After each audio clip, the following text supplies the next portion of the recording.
கமகமன்னு வாசனையான மல்லி பொங்கல் எப்படி செய்றதுன்னு பார்க்கலாமா? இது தேங்காய் சட்னியோட சர்வ் பண்ணும்போது அட்டகாசமா இருக்கும்.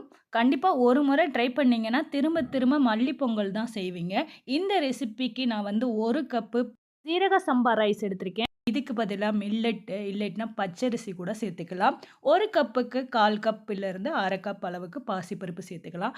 சேர்த்துட்டு இத நல்லா கழுவிட்டு குக்கர்ல வேக வைக்க போது, 1 கப் ரைஸுக்கு 4 கப் தண்ணி சேர்த்து, கூடவே தேவையான அளவு உப்பு, மஞ்சள் தூள் 1/2 ஸ்பூன் ஜீரகம் சேர்த்து, அடுப்ப மீடியம் ஃப்ளேம்ல வச்சு ஒரு 4 விசில் வச்சு எடுத்துக்கிறங்க. இது ரெடி ஆகுறதுக்குள்ள, இதுக்கு ஒரு பேஸ்ட் ரெடி பண்ணிக்கலாம். ஒரு மிக்ஸி ஜார்ல 2 பச்சை மொளகா, 1 கட்டு மல்லிய கிளீன் பண்ணி இது கூட சேர்த்து, கொஞ்சமா தண்ணி சேர்த்து நல்லா பேஸ்ட்டா அரைச்சுக்கிறங்க. அடுத்து பொங்கல் சூப்பரா வெந்துருச்சு. ஓப்பன் பண்ணிட்டு கரண்டிய வச்சு நல்லா மசிச்சு விட்டுருங்க. இதுக்கு தாளிப்பு சேர்த்துக்கலாம். ஒரு கடாயில 2 டேபிள் ஸ்பூன் நெய்யி, 2 டேபிள் ஸ்பூன் ஆயில் சேர்த்துக்கிறங்க. ஆயில் நல்லா ஹீட் ஆனதுக்கப்புறம் இது கூட ஜீரகம், மிளக இடிச்சுட்டு சேர்த்துக்கிறங்க. ஜீரகம் கொஞ்சம் கூடுதலாவே சேருங்க. சூப்பரா இருக்கும். முந்திரி, கொஞ்சமா இஞ்சி குட்டி குட்டியா கட் பண்ணி சேர்த்துக்கிறேன்.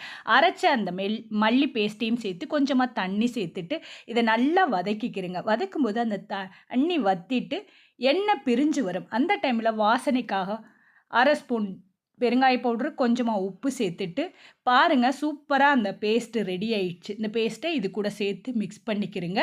இந்த பேஸ்ட்ட சாதம் வேக வைக்கும்போதே அரைச்சு அது கூடயே சேர்த்துக்கலாம். நம்ம இந்த மாரி செய்யும்போது நல்ல பச்சை பச்சேல்னு நல்ல வாசனையா இருக்கும். கண்டிப்பா இதே போல ஒரு முறை ட்ரை பண்ணீங்கன்னா, திரும்ப திரும்ப மல்லி பொங்கல தான் ட்ரை பண்ணுவீங்க. இந்த மல்லி பொங்கலுக்கு சாம்பார விட தேங்காய் சட்னியோட சர்வ் பண்ணும்போது அட்டகாசமா இருக்கும். இதே போல நீங்களும் இந்த மல்லி பொங்கல ட்ரை பண்ணிட்டு உங்களோட ஃபீட்பேக்க நித்திலம் சேனலுக்கு மறக்காம கமெண்ட் பண்ணுங்க. கூடவே பெல் ஐகானையும் தட்டி விடுங்க. தேங்க் யூ ஃபார் வாட்சிங்.